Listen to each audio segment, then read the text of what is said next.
की आत्मा को नमस्कार कहती है और आप सबका मेरे संग जुड़ने के लिए बहुत बहुत धन्यवाद। तो आज से हम गीता का अध्याय शुरू करेंगे। तो हमारा गीता का पहले अध्याय का नाम है अर्जुन विषाद योग। तो विषाद का मतलब क्या होता है? Any idea?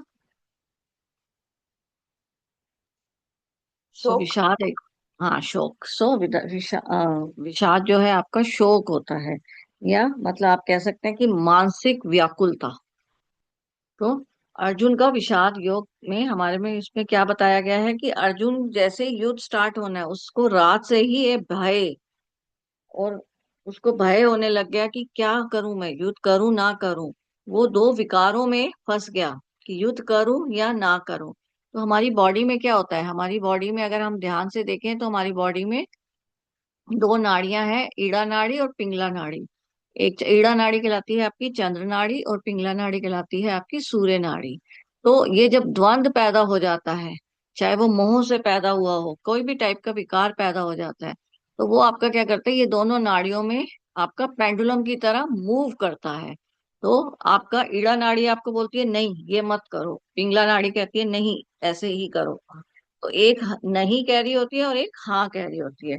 और अर्जुन का भी कुछ वैसा ही दृश्य है कि अर्जुन जो है विषाद में आ गए हैं, संकट में आ गए हैं कि मैं क्या डिसीजन लूं, क्या मैं लड़ूं।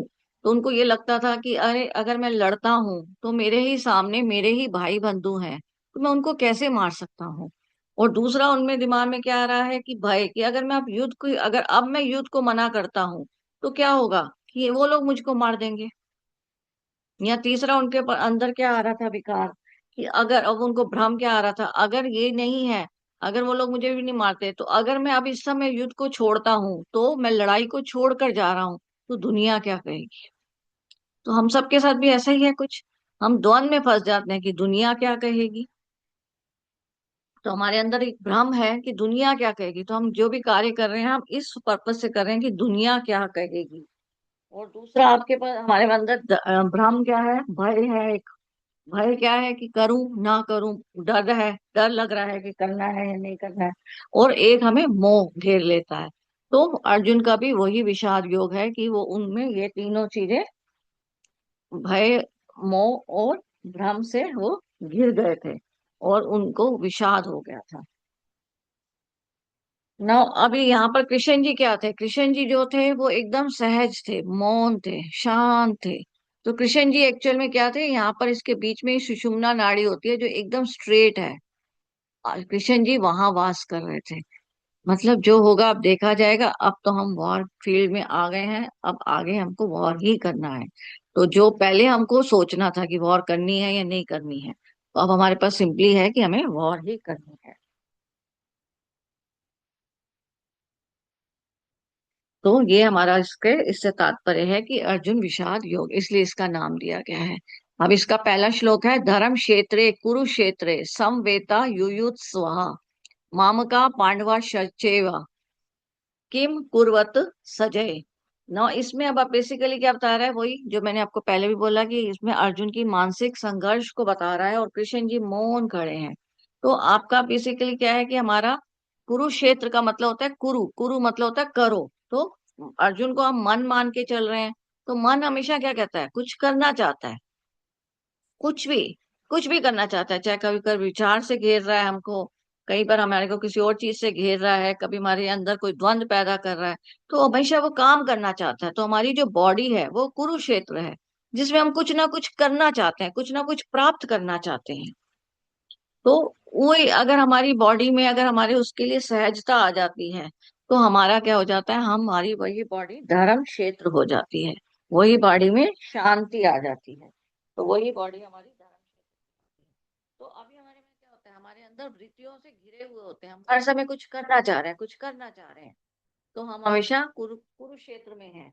और यही अगर हम कुरुक्षेत्र में हैं तो हमारी बॉडी कुछ करना चाह रही है। तो अगर हमारे में धीरे धीरे धीरे ये विकार हटते जा रहे हैं, तो हमारी बॉडी क्या होती है, हमारी बॉडी में कर्तव्य रूपी कुंती जी का वास हो जाता है। कि कर्तव्य की तरफ हम झुक जाते हैं कि ओके अब हमें काम करना है, आगे से कुछ करना है। जब कर्तव्य रूपी हमारे में कुंती जी पैदा होती हैं, तो वो हमारे को क्या होता है कि हम लोग अगर हमें कुछ भी काम करने के लिए हमारे अंदर आ गया है कि हमको ये करना है और हमने का दृढ़ निश्चय कर लिया है, तो हमें कई बार क्या होता है, रूढ़िवादिता, और रूढ़ी जो होती है, रूढ़िवादिता होती है, उसको हमें ड्रॉप करना पड़ता है। तभी ये सब भाव हमारे खत्म होते हैं। तो हमारी रूढ़िवादिता हमारे यहाँ बहुत घेरी रहती है हमारे शरीर में। अगर आप लें तो जैसे पुराना राजस्थान में लें तो सती प्रथा थी। तो इसको करने के लिए कितनी प्रॉब्लम हुई होगी, तो कुरुक्षेत्र से धर्म क्षेत्र में पहुंचे जब ये सती प्रथा खत्म हुई। तो आपको रूढ़िवादिता को त्यागना होगा। तो घर में भी कई बार क्या होता है, रूढ़िवादिता होती है कि ऐसे मत जाओ, और लड़की है तो वो इस समय मत करे ये सब, और औरत ऐसे नहीं करे वैसे नहीं करे, कई जगहों पे बहुत बंदिशें हैं। तो वो सब बंदिशें जो हैं, वो रूढ़िवादिता जो है, वो सब बंधन जो है, उन सब से हम ऊपर उठ जाते हैं। तो वो सब बंधन एक्चुअल में हमारे यहाँ क्या कहलाए जाते हैं, करुण। तो कुंती जी ने करुण का त्याग किया। उन्होंने जैसे करुण का त्याग किया, तो ऑटोमेटिकली उनके क्या हुआ, पुण्य रूपी 5 पांडव पैदा हो गए। तो उनके अंदर 5 पांडव पैदा हुए। तो अब उस जो करुण का त्याग करने के बाद ही उनको 5 पांडव पैदा हुए उनके। तो जब ये 5 पांडव पांडव पैदा हुए, तो उसमें से आपका क्या था, अनुरागी रूप जो था, मतलब जो बहुत ही प्यारा और जो भगवान की तरफ ही हर समय उनमें समर्पण भाव आ जाता है, वो अर्जुन थे। और भाव, जो हमारे अंदर भाव है, उनको हम भीम मानते हैं। और हम जो फॉलो करते हैं, नियम को फॉलो करते हैं, उनको हम नकुल मानते हैं। और हम अगर सत्य की राह पे चलते हैं, उनको हम सहदेव मानते हैं। हम ये सब चीजों को इस तरीके से हम मानते हैं। और युधिष्ठिर क्या हो गया, धर्म। ऑटोमेटिकली जब हम ये चारों फॉलो कर रहे हैं, तो हम धर्म, धर्म जो है युधिष्ठिर उसके प्रतीक है। तो युधिष्ठिर आपको ये बता रहे हैं कि वो धर्म के प्रतीक है। तो हमारे अंदर ये जो द्वंद खत्म होते हैं, तो हमारा मन जब शांत हो जाता है, तो हमारी बॉडी ही धर्म क्षेत्र बन जाती है। सो आई होप यहाँ तक क्लियर हो रहा है सबको।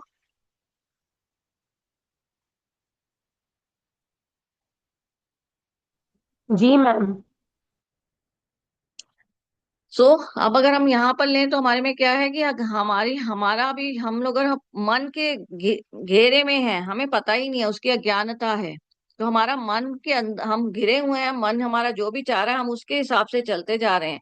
तो अभी हम अज्ञानता है। पर अगर यही अज्ञानता से हम थोड़ा थोड़ा ज्ञान प्राप्त करते जा रहे हैं, तो हम धीरे धीरे क्या होता है, एक बार सहज भाव में आ जाते हैं, न्यूट्रल हो जाते हैं, कि सुख आए या दुख आए, पर हमारा माइंड हमेशा शांत रहता है। तो वो हम तब संजय के रूप में हो जाते हैं। तो हमारा अज्ञानता से ही हम संजय रूप में आ जाते हैं। फिर जब हम संजय के रूप में से भी आगे बढ़ते हैं, तो हमें ज्ञान की जिज्ञासा होती है कि आखिर हम हैं कौन, आखिर भगवान है कौन, आखिर हम आए कैसे, हमारे अंदर ये वर्किंग कैसे हो रही है। ये सारे ज्ञान के हमारे अंदर जिज्ञासा पैदा हो जाती है। तो जब ये ज्ञान की जिज्ञासा पैदा होती है, तो ऑटोमेटिकली हमें कृष्णा जी का साथ मिलता है। तो हमारे अंदर भगवान तत्व पैदा हो जाता है।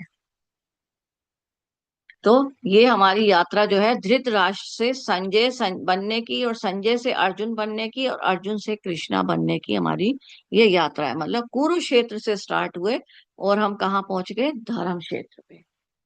अब यहाँ पर अगर आप देखें तो धृतराष्ट्र जी जो हैं, उनके पुत्र जो थे वो कौरव कहलाते थे। तो कौरवों को एक्चुअल में हम क्या मानते हैं, 10 इंद्रियां और एक मन।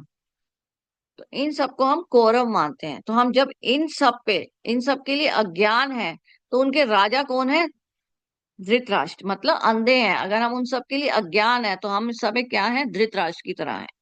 पर हमको अब ज्ञान हो गया और हम उस पे कार्य कर रहे हैं, तो हम सहज भाव में आना शुरू हो रहे हैं, तो हम कहाँ हैं, संजय बन गए हैं। पर अब हमें ज्ञान की भी जिज्ञासा हो गई है, तो हम क्या बन जाते हैं, अर्जुन बन जाते हैं। और यहाँ पर दुर्योधन को हमने मोह कहा है।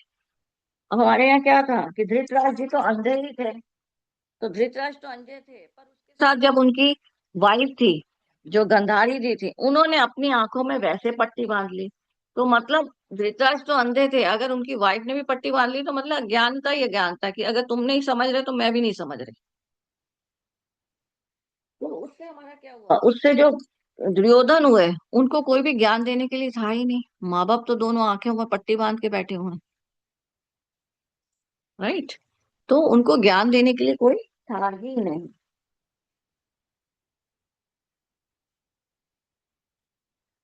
तो हमें गीता आपको मैम हमारे यहाँ पर, हाँ जी। मैम बट ऐसा क्यों है कि उन्होंने पट्टी बांध ली और सी अपने बेटे को। रूढ़िवादिता, यहाँ पर भी रूढ़िवादिता दिखा रहे हैं कि अब क्या था कि जब गंधारी जी को आप वहां से ले आए थे, जब भीम जी की आपको इनसे विवाह करना होगा, गंधारी जी को जब उनके राजा, उनके आई मीन जो फादर थे, उनको वो उनको मतलब उनसे कहा गया था कि अब आपको गंधारी जी को देनी ही होगी गंधारी, उनसे धृतराष्ट्र, क्योंकि अगर कोई अंधा है तो उसके साथ को तो कोई भी विवाह करने के लिए तैयार नहीं है। तो उनको डराया धमकाया गया था, तो गंधारी जी को शादी करनी ही थी, अब उनको पक्का हो गया था कि मुझे शादी करनी है। तो अब उनको क्या था कि उनके अंदर इतना अगर दुख था, तो उन्होंने सोचा कि अब कुछ और तो हो नहीं सकता, तो लो मैं भी आंखों पे पट्टी बांध लेती हूँ। तो कई बार हमारे होता नहीं है कि हम लोग इतना ज्यादा गुस्से में हैं कि हम भी आइज बंद कर लेते हैं कि छोड़ो कुछ नहीं करना, अब जैसा है ऐसे ही चलने दो। तो अगर गंधारी जी सपोज आंखों में पट्टी ना बांधती, तो क्या होता कि चलो धृतराज जी तो वैसे हैं, पर वो मार्गदर्शन बन सकती थी उनका, धृतराज जी का बन मैम सकती थी वही ना। तो बात है। जी जी जी। तो हमको यही समझाने के लिए बताया गया ना कि हम मार्गदर्शन भी बन सकते थे, पर वहां पर मार्गदर्शन बनने की बजाय गंधारी जी ने आंखों में खुद भी पट्टी बांधना स्वीकार किया। अब उन्होंने आंखों में पट्टी बांध ली, तो अगर अब वो जो बच्चे हुए, तो बच्चों के लिए क्या थे, दोनों ही माँ बाप का प्यार जो मिल रहा है, उन्होंने माँ बाप देखे ही नहीं अपने बच्चों को। गंधारी जी तो अपने बच्चों को देख सकती थी ना। जी जी जी मैम। भी अपने बच्चों इसका को कारण देख ही नहीं। हाँ जी। विनाश का है ना, पूरा महाभारत इसी कारण हुई, वो पट्टी बांधने से ही हुई। न ज्ञान दिया न कुछ, वो पूरा कुकर्म करते ही चले गए। पांडवों को हमेशा नीचा दिखाया उन्होंने। हम सिर्फ ये नहीं है, बहुत सारे रीजंस बन जाते हैं मतलब। तो जनरली क्या है, हमको अपने उस हिसाब से हम समझ रहे हैं कि क्या क्या रीजंस हैं, राइट। अच्छा। सिर्फ हम गंधारी को ही अकेला रीजन माने ऐसा नहीं है, देर और भी रीजंस हाँ वो निकलेंगे। वो मेन तो उससे हुआ ना, वो मतलब उनके पास शिकायतें आ रही थी, कृष्ण भी कुछ नहीं करे जब उनके हाथों में बेड़ियां पड़ी। जब वो समझाने गए थे कि अब युद्ध रोक दो। 12 वर्ष, हम्म। 12 वर्ष देर, वनवास हाँ भी गए। हाँ, 12 मास का जो किया, हाँ जी। जी। तो मतलब करते गए, मतलब थक गए। कुंती तक ने तो उनको मतलब चिल्लाया कि तुम ज्ञान ही नहीं दे पा रहे हो अपने खुद के पुत्रों को। हर तरफ से मिला। और जो कर्ण से भी, वो सूत का पुत्र था वो, तो उससे भी मतलब चारों तरफ ये सब मतलब लड़ाई चली जा रही थी कंटिन्यूअसली। हाँ मतलब उस समय क्या था, माहौल कहते हैं आप अगर ऐसे लें तो घर में भी कई बार माहौल टेंस का होता है। तो एक्चुअल में क्या था, हाँ माहौल जो था वो टेंस का ही था। तो अब टेंस के हाँ। माहौल में आपका क्या होता है, कोई एक निर्णय तो लेना ही पड़ेगा ना, सीधी सी बात है। राइट। तो उसमें वो निर्णय उस समय क्या हुआ कि ओके, अगर अब ये भी नहीं, ये भी नहीं, ये भी नहीं, तो फिर हम युद्ध ही करते हैं। अच्छा। तो अब क्या था, कृष्ण जी ने पहले एक बार गए तो थे, दुर्योधन जी को मिलने गए मैम थे। मैम ये नहीं समझ आया कि धृतराष्ट्र जी ने ये ऐसे क्यों किया, मतलब कि मैं जिम्मेदारी नहीं उठाऊंगा, उनको मार्गदर्शन नहीं दूंगा, ऐसा क्यों था बट मैम। अभी तो हम यही तो बता रहे हैं ना, और क्या थे? तो सिर्फ मोह था उसका, अपनी गद्दी का। वो अपने उसको सीट को राजा बनने के उसको छोड़ना नहीं चाहते थे। जब वो पैदा हुए थे, अगर आप पुरानी वीडियोस देखें तो उसमें हमने यही बताया कि जब वो पैदा हुए हैं तो वो पैदा ही अंधे हुए हैं। तो उन्हें बचपन से यही था कि बड़ा बेटा होते हुए भी मुझको राज्य नहीं मिलेगा, राज्य किसको मिल जाएगा, अर्जुन को, ओ सॉरी, पांडवों को, पांडव को। क्योंकि पांडव जी उनके छोटे बेटे थे, वो तो नॉर्मल थे, है ना। तो उनकी तो आइस जी ठीक थी, तो हमेशा पहले से ही निर्णय हो चुका था कि पांडव को जब देंगे तो हम राज्य पांडव को देंगे। तो इसलिए धृतराज जी के मन में पहले से ही क्या था, गुस्सा भाव तो पहले से ही भर गया। नहीं तो एज अ रूल क्या होता है, बड़ा बेटा राज्य करे। जी जी जी। पर पहले से ये डिसाइडेड था कि अब भाई पांडव करेगा उसके बाद राज्य, राजा जो बनेगा वो पांडव बनेगा। वो तो बाई चांस उनको जाना, उस सिचुएशन जो है उसके हिसाब से क्या हुआ, पांडव जी को तो यहाँ से बट जाना पड़ा। मैम उन्होंने ये बट मैम उन्होंने ये फैसला पहले से क्यों ले लिया, मतलब पांडवों के बारे में। पहले से कौन सा वाला फैसला? यही वाला मैम कि पांडवों को ही राजा बनाएंगे। धृतराष्ट्र जी अंधे थे ना, तो उस हिसाब से डिसीजन लिया गया था। भीष्म पितामह जी ने डिसीजन ये लिया कि भाई, फिर एक अंधा राजा कैसे राज्य कैसे चलाएगा। उनका राज्य बहुत बड़ा था, हस्तिनापुर काफी बड़ी थी। जी। तो उस हिसाब से था ना। अगर सपोज अगर धृतराष्ट्र जी, अगर सपोज कोई वॉर होती है तो धृतराष्ट्र जी जा सकते हैं उस वॉर में, अंधे हैं वो तो। तो आप नहीं, भी नहीं अगर आप कर जनरल में लें तो एक अंधा राजा तो नहीं बनाएंगे ना, अगर हमें होगा तो। सकते। जी। कि वो कैसे करेगा, वो आगे राज्य को कैसे संभालेगा। लेकिन शक्तिशाली बहुत थे धृतराष्ट्र, मतलब 4 हाथियों का, कितने हाथियों का बल था लड़ने का, इतना जरूर मेरे को पता है अच्छे से। भीम जी को जो दबाए थे, हाँ। भीम जी हाँ, को भीम जी दबाए को थे ना। दबाए थे। बल हाँ बहुत भीम। था उनमें। कितने हाथियों की शक्ति थी मैडम, बताइए तो थोड़ा। ऐसे तो हमें नहीं मालूम कितने हाथियों की थी, ऐसे तो हमें ध्यान भी नहीं है। पर हाँ, वो लड़ बल जाते तो, बल तो काफी था बल उनमें। बहुत ज्यादा बल था। बिना देखे ही वो लड़ जाते थे, जिस जो भी सामने आता था, और हम्म। जीत भी जाते थे। ये चीज बड़ा देखा मैंने, 2 बार महाभारत देखी, बहुत प्यार से, बहुत अच्छे से। चलिए, पहला पहला श्लोक सबको समझ में आया। सो हमारे को क्या है कि धर्म, कुरुक्षेत्र से हमें धर्म क्षेत्र की तरफ बढ़ने की शिक्षा मिलती है उससे। ये सबको पहला श्लोक समझ में आ रहा है। जी मैडम। जी। जी। उसके उसके बाद हम देखते हैं हमारा दूसरा श्लोक। दूसरे में क्या दिखा रहा है, दूसरे श्लोक में संजय, अब जब धृतराज जी ने कह दिया, धृतराज जी ने कहा कि भाई संजय जी को पावर मिल गई कि वो अपनी आइस, अपनी दिव्य दृष्टि से वहां पर देखेंगे। तो दूसरे श्लोक में बता रहे हैं कि दुर्योधन जो है वो वहां पर द्रोणाचार्य जी के पास जा रहे हैं और उनको बता रहे हैं कि देखो जी, उनके भी कम नहीं है। ऐसे होता है ना हमारे पास, अगर जब हम किसी जगह पे जाते हैं और हम सामने वालों को देखते हैं तो हम कहते नहीं है सामने वाली टीम भी कम नहीं है। तो उनको लगा कि अरे सामने वाली टीम भी कम नहीं है, वो लोग भी काफी तैयारी करके आए हैं। तो मतलब दुर्योधन में के अंदर भी मन में भय था, उनके मन में भी भय और चिंता थी।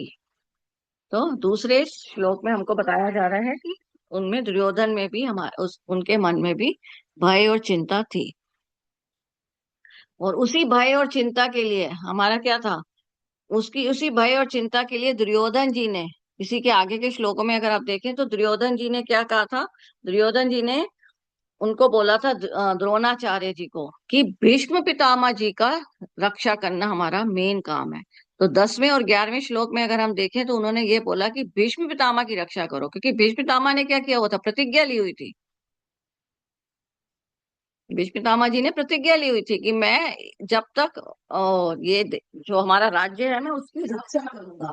और उस राज्य की रक्षा करने तक उनके अंदर उनको वरदान था कि उस राज्य की रक्षा करने के लिए वो तब तक मृत्यु को प्राप्त नहीं होंगे। तो इसलिए दुर्योधन ने क्या कहा कि जो है मेन, द्रोणाचार्य जी से 10वें और 11वें श्लोक में ये बोलते हैं कि हमें मेन किसको बचाना है, भीष्म जी पितामह जी को बचाना है। भीष्म पितामह जी को बचाने से हमें क्या फायदा होगा, उनको लग रहा था कि भीष्म पितामह जी को अगर हम बचाते हैं तो जब तक भीष्म पितामह जी हैं हम लोग हार नहीं सकते। क्योंकि भीष्म पितामह जी ने तो शपथ ही यही खाई हुई थी कि मैं इस राज्य की रक्षा करूंगा।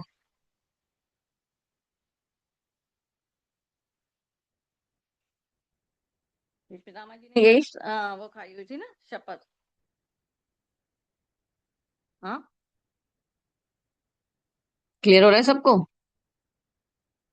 फिर उसके बाद में पहले अध्याय में हमको एक और चीज क्या बताया, वहीं पे हमारे पहले अध्याय में दूसरी चीज बताई हुई है कि बहुत सारे योद्धा पार्टिसिपेट किए थे। कुछ योद्धा तो क्या थे, हमारे पांडवों की साइड थे, और कुछ योद्धा जो थे हमारे दुर्योधन जी की साइड थे। तो काफी सारे योद्धाओं ने पार्टिसिपेट किया हुआ था, राइट। और उसके बाद हमारे को उसमें ये बताया गया था कि ये जो दोनों योद्धा पार्टिसिपेट कर रहे थे, तो युद्ध करने से पहले शंख बजाया जाता था ना पहले।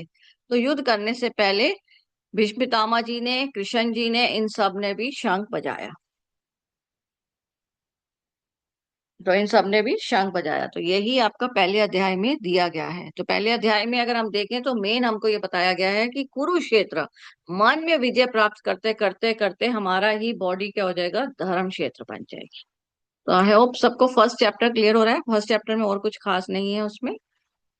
तो जी मैडम। फर्स्ट चैप्टर सभी को क्लियर हो गया। तो हम कल सेकंड से स्टार्ट करेंगे कि सेकंड चैप्टर हमें क्या बता रहे हैं। तो अभी फर्स्ट चैप्टर में मेन है कि कुरुक्षेत्र से हमें धर्म क्षेत्र में जाना है।